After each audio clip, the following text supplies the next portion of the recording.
Welcome back to the channel दोस्तों। एक नए वीडियो में आप सभी का स्वागत है। और इस वीडियो में दोस्तों हम लोग बात करेंगे कि कमर्शियल व्हीकल को जो कि ऑल इंडिया परमिट है, इसमें क्या कुछ डॉक्यूमेंट्स हमें चाहिए होता है गाड़ी को चलाने के लिए और कौन कौन से टैक्स हमें पे करने पड़ते हैं। ठीक है, क्योंकि मेरे बहुत सारे व्यूअर्स के ये सवाल थे। तो विदाउट एनी डिले चलिए फिर शुरू करते हैं। प्राइवेट व्हीकल दोस्तों, 4 व्हीलर चलाने के लिए हमें क्या कुछ चाहिए होता है, उसमें हमें 4 डॉक्यूमेंट्स चाहिए होते हैं। सिंपल सा, सबसे पहले जो ड्राइवर यानी जो चला रहा है उसका DEL ड्राइविंग लाइसेंस चाहिए होता है जो दोस्तों, जो कि लाइट मोटर व्हीकल जो LMV जिसे बोलते हैं वो लाइसेंस चाहिए होता है। दूसरा चीज ये तो हो गया ड्राइवर का जो चला रहा है, ऑनर। बात है गाड़ी के क्या क्या चाहिए होता है प्राइवेट में। देखिए प्राइवेट में दोस्तों जो चाहिए होता है, सबसे पहले गाड़ी का रजिस्ट्रेशन जिसे RC बोला जाता है, गाड़ी का इंश्योरेंस है ना, और गाड़ी का PUC यानी पॉल्यूशन अंडर कंट्रोल सर्टिफिकेट। तो ये 4 डॉक्यूमेंट चाहिए होते हैं सिर्फ प्राइवेट व्हीकल को चलने के लिए सड़क पे। इसके अलावा एक और होता है जो कि फास्टैग बोला जाता है दोस्तों। फास्टैग से हम जितने भी स्टेट जाते हैं तो प्राइवेट व्हीकल में इस फास्टैग के थ्रू जो लगा रहता है हर गाड़ी में, आपने देखा होगा, वो ऑटोमेटिकली टैक्स कटता हुआ जाता है, यानी कि टोल का चार्जेस देते जाते हैं। अब दोस्तों मैं बताता हूं कि आखिर कमर्शियल व्हीकल में हमें कौन कौन से डॉक्यूमेंट चाहिए होता है। क्योंकि मैं 1 जनवरी 2025 से डिजायर टैक्सी जो है वो चला रहा हूँ, ओला उबर रैपिडो में, लोकल में। और मेरी जो व्हीकल है दोस्तों वो ऑल इंडिया परमिट है। ऑल इंडिया परमिट जो गाड़ी के रजिस्ट्रेशन है दोस्तों, वो देखिए UP 16 ये नोएडा का होता है, UP 14 गाजियाबाद है, इसी तरीके से UP 15, 13 और हरियाणा का जो है HR 55 है, HR 38 है। इस तरीके से रजिस्ट्रेशन नंबर होते हैं। और इसी ऐसे में ऑल इंडिया परमिट जिसमें लिखा रहता है ऑल इंडिया टूरिस्ट या टूरिस्ट परमिट, ऐसा लिखा रहता है ना।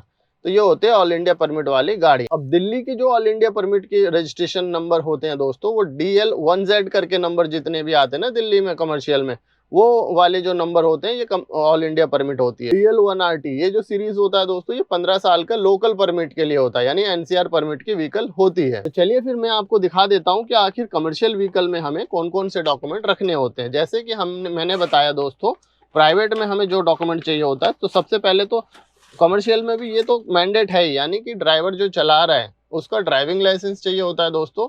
अब देखिए ड्राइवर कोई भी हो सकता है, जैसे इस गाड़ी का ऑनर मैं हूँ, है ना, इस गाड़ी का ऑनर मैं हूँ और इसको मैं किसी को भी चलाने दे सकता हूँ। तो वो अपने DL के थ्रू यानी ड्राइविंग लाइसेंस के थ्रू ओला उबर रैपिडो में ID बनाएगा और चला सकता है। ऑनर मैं हूँ लेकिन वो ड्राइवर है, ठीक है, एज ए ड्राइवर। तो अब गाड़ी के क्या क्या चाहिए होगा, DL तो चाहिए ही चाहिए, मैं चलाऊं चाहे कोई भी चलाए। इसके अलावा चलिए बात करते हैं डॉक्यूमेंट क्या क्या चाहिए होता है। तो सबसे पहला डॉक्यूमेंट होता है दोस्तों वो है RC, जो कि इस तरीके से दिखता है, जिसे सर्टिफिकेट ऑफ रजिस्ट्रेशन भी बोला जाता है ना, RC यानी सर्टिफिकेट ऑफ रजिस्ट्रेशन। और उसके बाद जो चाहिए होता है दोस्तों इंश्योरेंस, ठीक है। चलिए इंश्योरेंस होता है कुछ इस तरीके से, इंश्योरेंस भी हटा देते हैं। उसके बाद दोस्तों चाहिए होता है पॉल्यूशन, जिसे बोला जाता है PUC पॉल्यूशन अंडर कंट्रोल। ये देखिए ये डॉक्यूमेंट चाहिए होता है। और इंश्योरेंस हो गया, पॉल्यूशन हो गया, RC हो गया।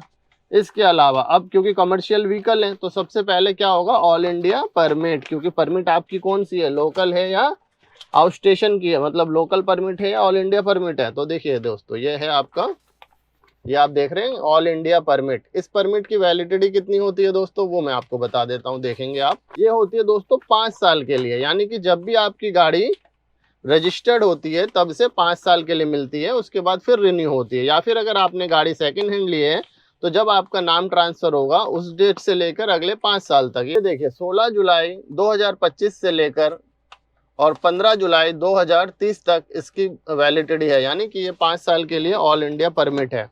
अब ऑल इंडिया परमिट तो हो गया, इसके लिए दोस्तों इस परमिट को ऑथराइज करने के लिए एक सर्टिफिकेट चाहिए होता है, जिसका नाम होता है ऑथराइजेशन सर्टिफिकेट। कुछ इसी तरीके का होता है, वो ऐसे होता है ना, आप देख सकते हैं। चलिए अब ऑथराइजेशन सर्टिफिकेट की वैलिडिटी क्या होती है, वो होती है दोस्तों 1 साल। चलिए दिखा देता हूं मैं आपको। 17 जुलाई 2025 से लेकर 16 जुलाई 2026 ये होता है 1 साल के लिए। इसको आप ऑनलाइन भी बना सकते हैं, जब नेक्स्ट ईयर खत्म होगा ये तो मैं ऑनलाइन बना लूंगा। गवर्नमेंट के साइट पे दोस्तों ये 500 रुपए का पड़ता है। अगर आप किसी से बनवाएंगे तो दोस्तों इसका चार्ज अलग लगता है, ठीक है। अब क्योंकि ये CNG फिटेड है तो आप देखे होंगे कि जो CNG गाड़ी होती है उसमें एक प्लेट लगी रहती है, ठीक है। अगर वो प्लेट बाय चांस आपकी गिर जाती है तो या तो आप उसका दूसरा लगवा लें, या फिर दोस्तों उसके सर्टिफिकेट आपको लेके घूमना पड़ेगा। जैसे कि ये देखिए ये मैंने तेज इंजीनियरिंग से करवाई हुई है इसका फिटनेस, ठीक है, मतलब सीएनजी किट का फिटनेस है ये। इसके अलावा दोस्तों एक गाड़ी, क्योंकि ये कमर्शियल यूज में होता है, तो इसका एक फिटनेस सर्टिफिकेट होता है। जैसे कि जो प्राइवेट व्हीकल होता है ना दोस्तों, वो 15 साल के फिटनेस के लिए आता है, लेकिन ये इसकी जो फिटनेस होती है कमर्शियल व्हीकल की, वो 2 साल के लिए होती है, क्योंकि 2 साल में कुछ भी गाड़ी का हो जाता है, तो हर 2 साल में ये हमें रिन्यू कराना पड़ता है। तो आप देखेंगे दोस्तों इस गाड़ी का 3 जनवरी 2025 को मैंने ये करवाया था। अब जो इसकी वैलिडिटी है वो है दोस्तों 4 नवंबर 2026 तक, ठीक है, यानी 5 नवंबर को मुझे वापस करवाना पड़ेगा ये चीज़, नहीं तो ये जो फिटनेस है ये वैलिड नहीं रहेगा। ये 2 साल के लिए होता है, ये ओरिजिनल कॉपी है, इसमें आप मोहर जो है वो देख सकते हैं। तो ये जो डॉक्यूमेंट्स मैंने आपको बताए दोस्तों, ये चाहिए होता है ना। इसके अलावा जैसे कि हमें हर स्टेट्स पे जाना है, तो अभी मैं उसके बारे में, टैक्स के बारे में बताता हूँ आपको। उससे पहले जैसे कि फास्टैग प्राइवेट में चाहिए होता है, ऐसे व्हीकल कमर्शियल में भी फास्टैग चाहिए होता है। जो मेरी है ना दोस्तों, ये 4+1 यानी 5 सीट की गाड़ी है ये, तो इसका जो फास्टैग चार्ज होता है वो सेम वैसे ही होता है जो आपके पर्सनल व्हीकल होता है, ठीक है। होप दोस्तों यहाँ तक आप समझ गए होंगे, और नहीं समझे तो प्लीज वीडियो को ना रिपीट करके अगर आप दोबारा देख लेंगे तो बहुत सी चीजें समझ जाएंगे, और कुछ भी ना समझ आए तो आप मुझे कमेंट करके पूछ सकते हैं। अब दोस्तों बात करते हैं टैक्सेस के ऊपर कि आखिर हमें कौन कौन से टैक्स पे करने पड़ते हैं। और बारिश, धूप और बारिश समझ में नहीं आ रहा दिल्ली में चल क्या रहा है ये। जैसा देखिए दोस्तों, प्राइवेट व्हीकल आप लेते हैं और उसमें अगले 15 साल तक डेट ऑफ परचेज से लेकर, यानी डेट ऑफ रजिस्ट्रेशन या डेट ऑफ परचेज से लेकर अगले 15 साल तक, जब तक उसकी वैलिडिटी है आरसी की, रजिस्ट्रेशन की, आपको किसी भी तरीके का कोई टैक्स नहीं देना पड़ता है, ठीक है, एक्सपेक्ट आपके फास्टैग के अलावा, ठीक है। तो अब इसमें हमें कौन से टैक्स देने पड़ते हैं येलो प्लेट वाली गाड़ी को, कमर्शियल व्हीकल को। तो दोस्तों कमर्शियल व्हीकल में हमें सबसे पहला जो टैक्स होता है वो होता है स्टेट टैक्स, यानी जिस गाड़ी, जैसे मेरी गाड़ी यूपी 16 है, तो फिर मुझे यूपी का टैक्स पे करना पड़ेगा, जिसको बोला जाता है MV tax, motor vehicle tax, ठीक है। तो इस टैक्स को किस तरीके से पे करते हैं, आप ऑनलाइन जाके भी पे कर सकते हैं, या फिर जो एजेंट रहते हैं उनके थ्रू आप पे करवा सकते हैं। तो यूपी का जो मैं जिस तरीके से पे करता हूं दोस्तों, जैसे मैं या और भी लोग करते होंगे, जैसे मैं अपनी बात करूं दोस्तों, तो 1 साल का जो इसका चार्ज है यूपी ऑल इंडिया परमिट की जो गाड़ी है, उसका जो टैक्स है 1 साल का, वो लगभग 14,800 जाता है, ठीक है, एक बार में अगर आप पे करते हैं। और इसके अलावा अगर आप हर महीने करेंगे तो अलग जाएगा, और मैं करता हूं दोस्तों 90 दिन का, ठीक है, एमवी टैक्स जिसे बोलते हैं, जिसका चार्ज है 3980 रुपए, 3980, ठीक है। आप में से बहुत से लोगों के जहन में सवाल आ रहा होगा कि यार यूपी की गाड़ी है फिर भी हमें यूपी का टैक्स क्यों पे करना पड़ रहा है। तो देखिए दोस्तों, ये स्टेट जो मोटर व्हीकल टैक्स है, ये मैंडेट है, और ये गवर्नमेंट का रूल है जिस हिसाब से उसे देना होता है। और ये जो टैक्सेस होते हैं हम सबको पता है कि यार ये रोड इंफ्रास्ट्रक्चर बनाने में और सड़कें बनाने में इस टैक्स का यूज होता है, इसलिए हमें पे करना ही पड़ता है। और एक कमर्शियल व्हीकल वाला अगर वो पूरे 10-12 साल चला लेता है ना, उतना टैक्स पे कर देता है जितना एक गाड़ी का, जो नॉर्मल प्राइवेट व्हीकल होते हैं ना वैगनर टाइप के, इनका आधा से ज्यादा वैल्यू होती है उसकी, उतना टैक्स वो बंदा पूरी गाड़ी के लाइफ में कर देता है, फिर भी एक टैक्सी ड्राइवर की वैल्यू नहीं होती। आप लोग सोच रहे होंगे दोस्तों, जैसे कि मैंने एमवी टैक्स 90 दिन यानी 3 महीने के लिए पे कर दिया है, तो मुझे अब कोई टैक्स पे नहीं करना पड़ेगा। जी नहीं, ऐसा नहीं है। ये तो हो गया दोस्तों यूपी का टैक्स, आपकी गाड़ी यूपी का है, यूपी का आपने टैक्स पे कर दिया। सपोज आप दूसरे स्टेट्स में जा रहे हैं दोस्तों, जैसे कि मेरी एक राइड आई और मैं हरियाणा गया, मतलब गुड़गांव गया, तो दोस्तों मुझे हरियाणा टैक्स भी पे करना पड़ेगा। अगर एक दिन के लिए जा रहा हूँ तो एक दिन, या मैक्सिमम आते जाते रहता हूँ, तो जितने दिन के लिए जा रहा हूँ उतने दिन का मुझे वहां का भी टैक्स देना होता है, जिसे स्टेट टैक्स बोला जाता है। अलावा जो फास्टैग का चार्ज होता है दोस्तों, वो सेपरेट है, वो अलग है, वो टैक्स से कोई लेना देना नहीं है। जैसे आप स्टेट उसका, वो दोस्तों टोल चार्जेस होते हैं ना, वो टोल चार्जेस है, उसका भी वही काम है, रोड के इंफ्रास्ट्रक्चर बनाना है, हाईवे सही करना है। तो ले दे के भाई टैक्स का जो झमेला है ना, जब आप कमर्शियल चलाएंगे तो समझ आएगा। अभी 1-2 एग्जांपल मैं आपको ऐसे देने वाला हूं जिससे कि आपका कमर्शियल व्हीकल में टैक्सेस से जो भी रिगार्डिंग होते हैं सारे डाउट क्लियर हो जाएंगे। तो एक भाई ने पूछा था, भैया अगर मैं दिल्ली की गाड़ी लेता हूँ DL1Z ऑल इंडिया परमिट, तो क्या मुझे पूरे NCR में गाड़ी को चलाने के लिए टैक्स पे करना पड़ेगा कोई? तो वो भी मैं आपको बता देता हूँ। सपोज वही भाई जिनकी गाड़ी का रजिस्ट्रेशन है DL1Z all India permit, Delhi की गाड़ी है, ठीक है, उनके पास एक राइड आती है, वो कस्टमर इनको बोलते हैं कि भैया मुझे ना पहले जाना है गुड़गांव, फिर गुड़गांव से वापस मुझे नोएडा आना है। तो इस सिनेरियो में समझते हैं दोस्तों कि उस ड्राइवर को कितने टैक्स पे करने पड़ेंगे। देखिए सबसे पहले तो उसने दिल्ली जब गाड़ी ली होगी तो दिल्ली का जो टैक्स हो, ठीक है, वहां पे एमसीडी चलता है, तो वो मैं उसके अलावा अब उनको क्या कुछ देना होगा चलिए बात करते हैं। तो सबसे पहले भाई कस्टमर को बैठाते हैं, गुड़गांव लेके जाते हैं। गुड़गांव दोस्तों हरियाणा में पड़ता है, तो उनको हरियाणा टैक्स कटाना जरूरी है। अगर नहीं कटाते हैं तो 10,000 रुपए की पेनल्टी होगी या फिर गाड़ी भी सीज हो सकती है, ठीक है। वैसे ऑनलाइन ही होती ज्यादातर, कोर्ट के जो चालान होते हैं वो कर देते हैं आजकल। और सिस्टम इतना हाईफाई हो गया है कि ट्रैफिक वाले आपको हाथ तक नहीं देंगे, वो सिर्फ सिग्नल पे आप खड़े होते हैं, वो आपका नंबर डालते हैं, नहीं है टैक्स पे चालान, सीधा कोई बातचीत नहीं। और 3 चालान के बाद एक नया रूल आ गया है दोस्तों कि दिल्ली एनसीआर में अगर आपके 3 चालान से ज्यादा है तो आपकी गाड़ी को रोका जाएगा, पिछले चालान क्लियर करो या फिर गाड़ी सीज करवाओ। ये भी पंगे पड़ गए हैं, ठीक है। तो वहां का हरियाणा टैक्स उन्होंने पे किया। अब क्योंकि दिल्ली की गाड़ी थी, दिल्ली से एग्जिट करा तो कोई टैक्स नहीं दिया उन्होंने दिल्ली का। लेकिन जैसे ही वो गुड़गांव से वापस दिल्ली एंटर करेंगे दोस्तों, दिल्ली की गाड़ी होते हुए भी उनको दिल्ली की टैक्स पे करना पड़ेगा, जिसको बोला जाता है एमसीडी यानी म्युनिसिपल कॉर्पोरेशन टैक्स, वो देना पड़ेगा उनको।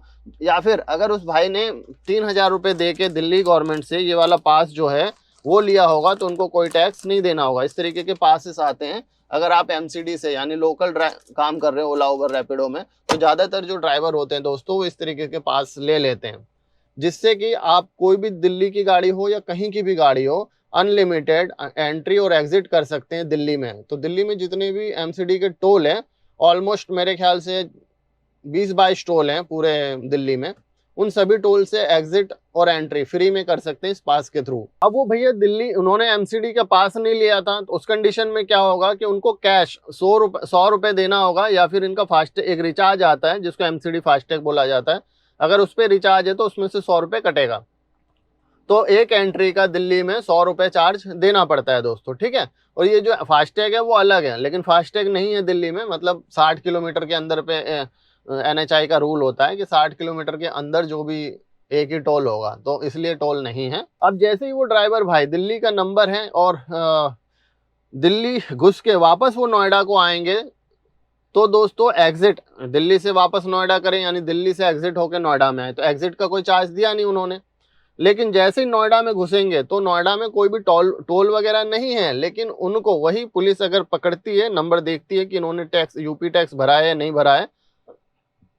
अगर भर दिया होगा तो ठीक है, और अगर नहीं भरा होगा भाई साहब तो 10,000 का चालान या फिर गाड़ी सीज या कोई भी कानूनी कार्रवाई जो होगा, लीगल कार्रवाई वो होगी। तो ये है अगर आप लोकल गाड़ी चला रहे हैं और हरियाणा, यूपी और दिल्ली में घुस रहे हैं, तो ये 3 टैक्सेस आपको पे करने पड़ेंगे दोस्तों। अब बात करते हैं कि भाई हरियाणा वाले का, तो हरियाणा वाले का अलग टैक्स होगा, वो भी पे करेगा, हरियाणा का पहले से पे करके रखा होगा क्योंकि गाड़ी हरियाणा की है। दिल्ली आएगा तो एमसीडी, यूपी आएगा तो यूपी का टैक्स, तो ये जो टैक्स है देना पड़ेगा। अब एक भाई का सवाल था कि भाई साहब मेरी जो गाड़ी है वो यूपी 13 बुलंदशहर की है ना, ऑल इंडिया परमिट थी, तो क्या मैं उस गाड़ी को बिहार ले जाने में मुझे कोई टैक्स देना पड़ेगा? मैंने जी हाँ दोस्तों, आपको भी देना पड़ेगा। किस तरीके के वो टैक्स होंगे चलिए बात करते हैं। सबसे पहले यहाँ से बिहार अब जब आप जाएंगे तो कम से कम आप 3,000 रुपए का, जो अब तो 3,000 वाला, कम से कम मैक्सिमम आप अपने फास्टैग को रिचार्ज करके रखना जिससे कि ब्लैक लिस्टेड ना हो, सारे टोल आप पार कर सकेंगे। ये हो गया टोल चार्जेस, ठीक है, जितने भी टोल आते हैं ना वो टोल चार्जेस होते हैं। अब टोल चार्जेस के अलावा जब आप पूरा यूपी क्रॉस करेंगे, क्योंकि यूपी की गाड़ी है, ऑल इंडिया परमिट है, तो पूरे यूपी में आप फ्री घूमो, कोई हाथ नहीं लगाएगा आपको, क्योंकि आपने यूपी का टैक्स पे करा हुआ है ना। अब दोस्तों यूपी से जैसे ही झारखंड, क्योंकि पहले झारखंड का बॉर्डर पड़ेगा, झारखंड, उसके बाद अब बिहार में एंटर होगा, ठीक है। तो जैसे ही झारखंड में आप एंट्री करेंगे तो झारखंड का टैक्स आपको पे करना पड़ेगा, और अगर नहीं करते हैं सेम वही है, पकड़े जाने पे लीगल एक्शन लिया जाएगा। उसके बाद जब आप बिहार एंटर करेंगे, आप बिहार में एंटर करते ही आपको वही पकड़ने पे लीगल एक्शन। इसके अलावा दोस्तों देखिए वहां पे हम कितने दिन रहोगे बिहार में, उतने दिन का आपको स्टेट टैक्स कटवाना पड़ेगा, ठीक है। बिहार का जो भी 60-70 रुपए चार्जेस है उस उतने रुपए पर डे का जो चार्ज होता है वो उस हिसाब डेट वाइज आप सिलेक्ट करके एम परिवहन के साइट पे जाके करते हैं, ऑनलाइन हो जाएगा। या फिर जैसे ही आप बॉर्डर क्रॉस करते हैं ना, साइड में लिखा जाता है कि झारखंड टैक्स या बिहार टैक्स यहाँ भरा जाता है, उनसे भी आप भरवा सकते हो। तो कुछ इस तरीके के टैक्स आपको पे करना होगा अगर आप यूपी से बिहार तक जा रहे हैं तो। एक सवाल दोस्तों आप लोगों के जहन में ये आ रहा होगा कि क्या मेरी गाड़ी दिल्ली की है वीएस के भाई, फिर भी उसे एमसीडी देना पड़ेगा? तो जी हाँ, वो देना ही पड़ेगा, ठीक है ना। दिल्ली की गाड़ी है फिर भी उनको एमसीडी देना पड़ेगा, यानी दिल्ली के अंदर अंदर आप चलाओगे तो आपको कोई भी टैक्स पे नहीं करना है ना। लेकिन जैसे आप दिल्ली एग्जिट करके वापस घुसेंगे, दिल्ली का नंबर होते हुए भी, अगर आपके पास ये रिचार्ज नहीं है फास्टैग वाला, 100 रुपये उससे कटेगा, या फिर आपको एमसीडी में मैनुअली देना होगा, या फिर पास आपका जो है 3,000 रुपये वाला वो लेना पड़ेगा, भले आपकी गाड़ी दिल्ली की हो। ठीक है दोस्तों, ये जो मैंने आपको इन्फॉर्मेशन बताई है ये आपको ऑल इंडिया परमिट टैक्सी की बताई है। किसी दिन मैं आपको लोकल परमिट में कौन कौन से परमिट कितना चाहिए होता है, फिटनेस कितना होता है, क्या कुछ वो उसके बारे में बात करेंगे, ठीक है। बाकी अभी जो बताया है इससे रिगार्डिंग कुछ भी इन्फॉर्मेशन आपको दोबारा पूछनी हो या अच्छे से जानना हो तो मुझे कमेंट कर देना, मैं एक सेपरेट वीडियो फिर से बना दूंगा। मिलते हैं किसी इंटरेस्टिंग और न्यू वीडियो में, तब तक के लिए go for your passion and live for your dream. Thank you so much for watching.